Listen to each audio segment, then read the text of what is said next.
నా కోసం పంపించాడేమో బ్రహ్మ నడిచేడి నా ఇంటి దీపమా నీతో సావాసం పండించింది నా జన్మ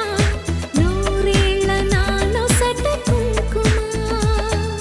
వెచ్చని శ్వాసల యౌవన గీతికి పల్లవి నువ్వంట పచ్చని ఆశల పువ్వుల తీగకి పందిరి నీ జంట మనవిగి కౌగిలి తన కోవెలని